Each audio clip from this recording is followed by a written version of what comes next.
Since the day he took office, President Trump planned to implement tariffs, and he carried that out last week.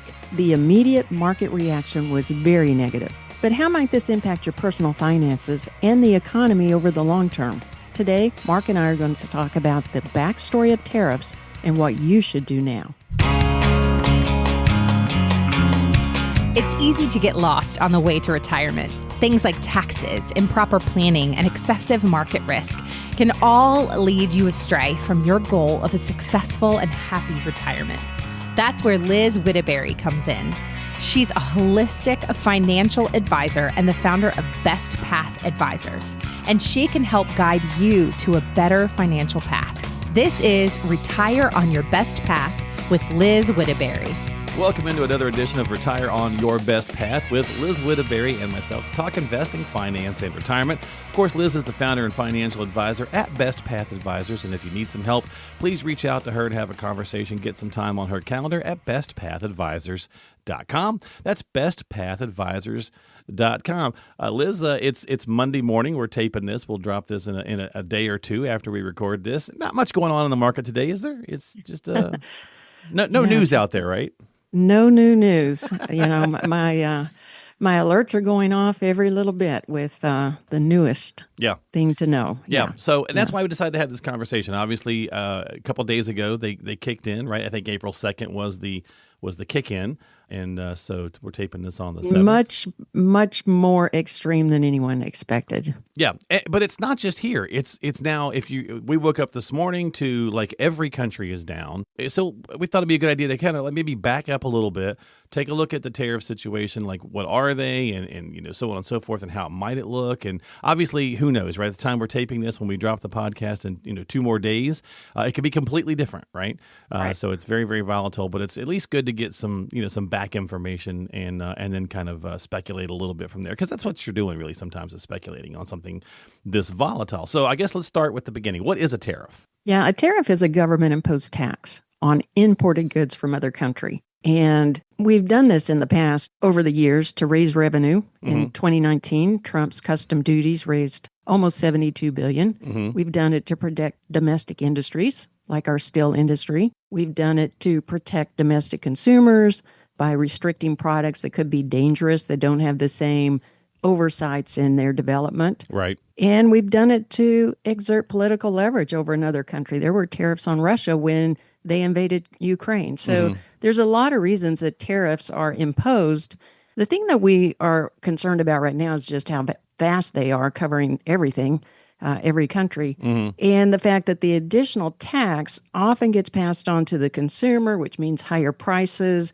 That makes imported goods less appealing. And consumers... Well, that's kind of the point, though, right? Because then you're hopefully buying things that are made in your country, which avoids the tariff, right? It's to kind of help bolster production and manufacturing to come back in each country, and that's the kind of the goal, right? But it does take a little time. Unfortunately, there's pain to get there. That's what we're seeing, and that helps if we can make some of those things at a reasonable price. Correct. But consumers may find that they are having to pay even more, or there may not be some of the innovation that we normally would have. So there's a lot of issues that can impact us when we have tariffs. It can impact both sides, us and the other country. Sure. And it's fair to have a conversation about, the pros and cons both ways, no matter what your political affiliation is, because this is not a new thing, by the way. These have been around for a very long time.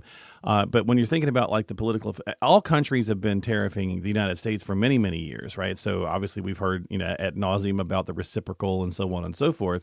So there's a lot of information floating about. But it's interesting that these have been around since good old George, the first George we had as president. That is right. He signed a tariff into law in 1789.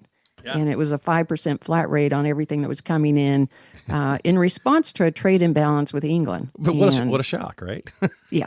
And they've been high in the past, but we've had a long period of time where they were much lower from our perspective, and that has allowed us to have much freer trade globally, which has been a real boost to our economy during that period of time. It's interesting. I mean, you're seeing a lot of stuff. Like I was just looking at something this morning before we jumped on here, and it was talking about, they're speculating that, car prices could go up maybe up to about 6,000 with the tariffs if they last too long.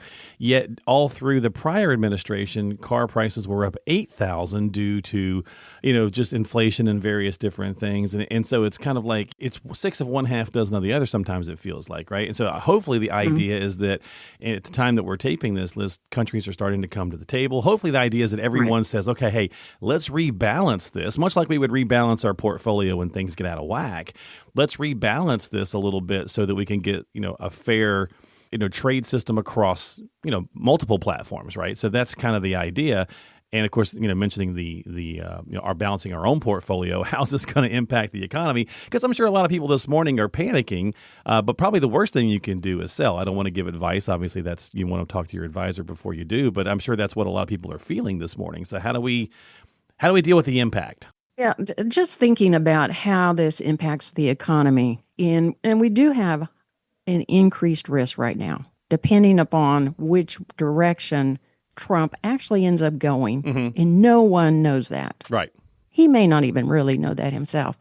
But, economists believe this is going to raise our prices for American consumers, possibly American businesses, but most likely it gets passed on to consumers. The Tax Foundation had done a study and found that the previous levies during Trump's first term were paid by U.S. consumers and U.S. businesses. So we will absorb a lot of that cost.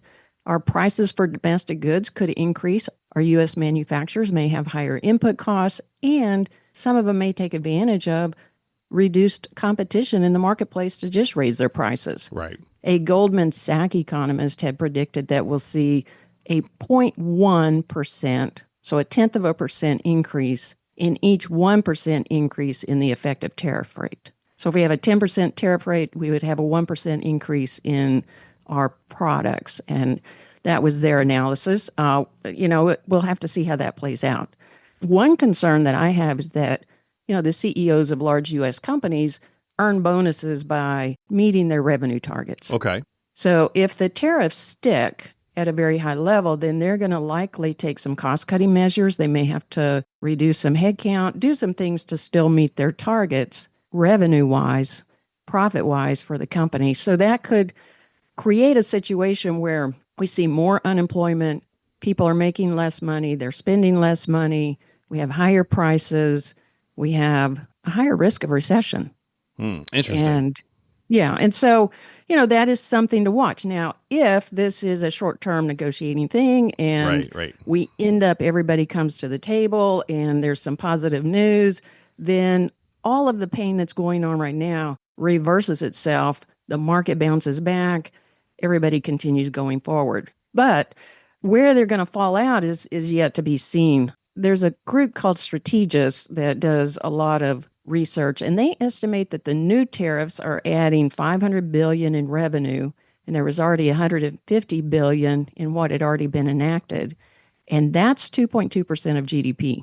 That is twice the size of the largest tax increase in modern history. It is a $1 billion tax hike on you and me, really, because that's who will end up paying it. Interesting. And Yale's Budget Lab is estimating that it's going to cost U.S. households an average of $3,800 and could shrink our economy by about $100 billion this year. So those are all negative impacts. That is shifting our taxes to this, where we're basically paying taxes when we buy goods and services because the tariffs are added on to those. When we buy goods, because the tariffs are added on to that. So that is shifting some of where we're paying taxes. Well, and so, I think the idea obviously is, doing this reciprocal tariffs back. Yes, the hope is short-term pain for long-term gain, right? Right. Because you're going to try to balance some things back out. At the time we're already taping this, the market opened down, but now it's up. It's coming up, yeah. It looks as though maybe 25 countries are already coming to the table to want to have a conversation. So again, who knows? There's the whole week to go, right? At the time we're taping this podcast to see how the week shakes out. So why do it? Again, hopefully the idea, right, is the short-term pain for long-term gain. So what are some of the, positive benefits we can look at? Yeah, and I do think that, my take has been that it is a negotiating tactic. Hmm. Otherwise it seems, like a very stupid move. But I think it is a negotiating tactic to get other countries to agree to some things that will help the U.S. protect our domestic industries, generate some additional revenue, and support some other political goals that we have, stabilize some of our industries. And there's some speculation that one of the main drivers is just reducing our deficit. Hmm. Right. And yeah, and which obviously we do need to be very aware of that. We can't kick that can down the road forever. And that's a big part of his conversation piece. Again, whether you agree or disagree or whatever your political affiliations are, that is something that has to be tackled. And so far, what we've been doing clearly isn't working, right? So how do we kind of go about working on those different things? And so I guess, when it comes back to the conversation piece, Kramer, obviously, I saw leading into today, Liz was saying he's calling it a Black Monday type day. And it certainly seemed to be trending that way when it first opened. But, again, it's kind of paused and is ticking up a little bit right this minute. This is the kind of stuff that people panic on, though. And if you jump out and start selling, if everybody jumps out and starts selling because they don't want to see any more losses, that's when we compound the issue, right? And really, then we do see like it turning into a Black Monday kind of deal. Yeah, exactly. And Kramer certainly is one that likes to go to the extreme Right. either way. Right. And I don't think you should be taking your trading advice from him. Sure. What you need to do as a retirement saver is obviously don't overreact, which is what you just said. Right. But that's very important. You don't overreact. And if you're feeling some stress, just maybe practice box breathing. Okay. Breathe in like for that. 5 seconds. Mm-hmm. Hold it for 5 seconds, breathe out for 5 seconds, and do that a number of times just to calm down. It slows down your brain, slows down your heart, and then gives you some room to think. Remember past events, because we've had, like the Black Monday Right. that Kramer talked about. On Black Monday, October 19, 1987, the Dow Jones dropped 22.6%. On that day, the S&P 500 fell by 20.5%. But those losses were recouped by the end of the year. The Dow had started that year in at 1927. Okay. It fell to 1738 on that Black Monday. Right. It was back to 1938 at year end. Interesting, right? Okay. That doesn't really get talked about. It's just all you hear about is humans. We do that a lot, right? We just talk about the negative. We don't talk about the rebound of it. And so people that sold out of fear and Sure. panic didn't recoup, and the people that held on did recoup. Yeah, you locked by in the your end of the losses year. if you sold, Yeah. right? And then if you stayed the course, then you obviously were rewarded when it bounced back up. And I get that it's hard to do, Liz, right? And that's where hopefully having a strategy and a plan comes into play, but it helps you kind of maybe see the what is it? What is that saying? So you can see the forest for the trees, right? Kind of thing. Yeah, if you've got a plan, it's going to help you weather those good and bad times. And you've got to have your spending plan as a retiree. Have your bucket plan set up. Know that you've got that runway covered where the volatility is in that long-term bucket and you don't need it right now. Yeah. And so you can weather that volatility and it'll be back before you get to the point in time that you need to use that. Hopefully, yeah. Yeah.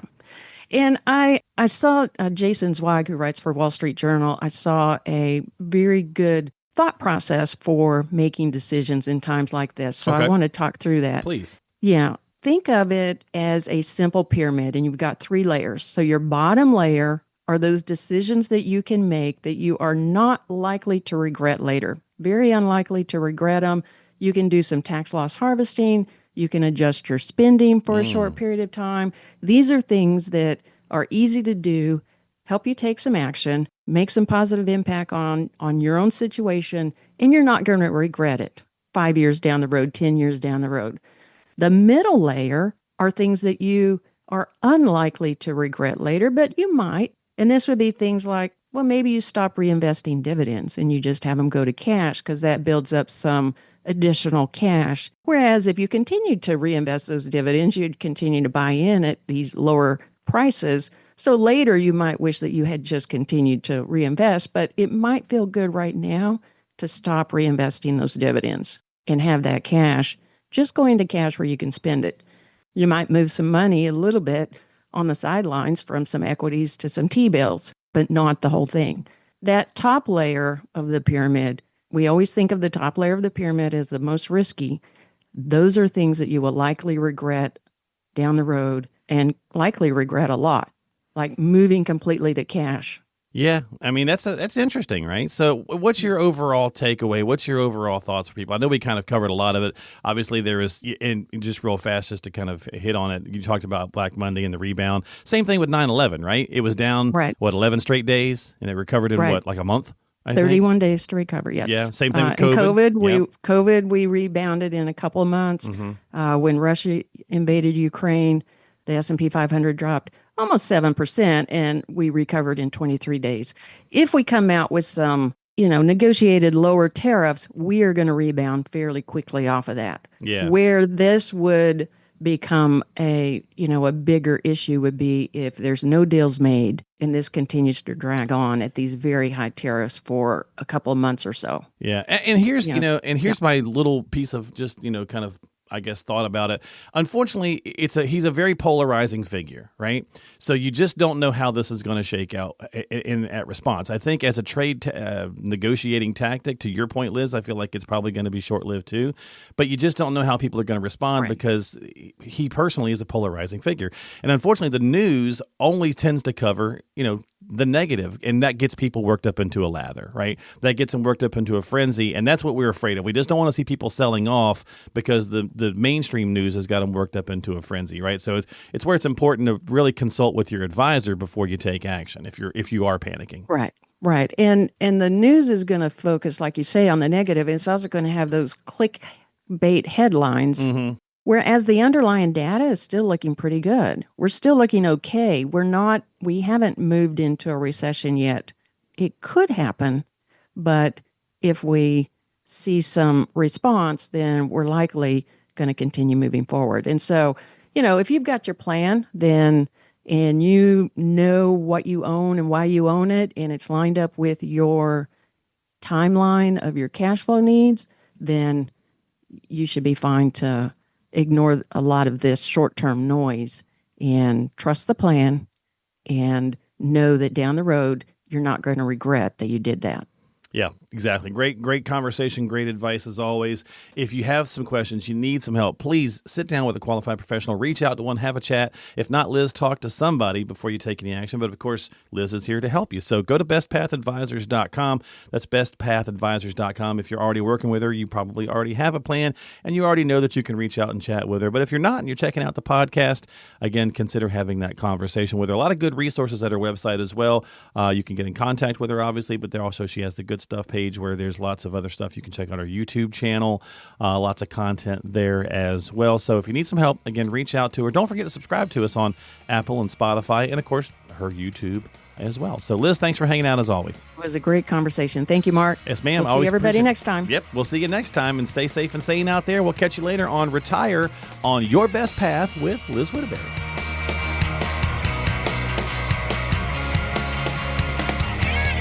The preceding program is sponsored by Best Path Advisors, which is solely responsible for its content. Securities offered through J.W. Cole Financial, member FINRA SIPC.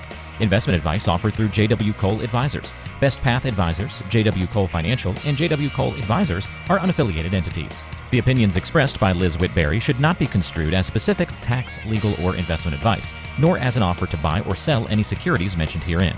Neither J.W. Cole Financial nor its representatives provide legal, tax, or accounting advice. Persons who provide such advice do so in a capacity other than as a registered representative of J.W. Cole. Investing is subject to risks, including the loss of principal.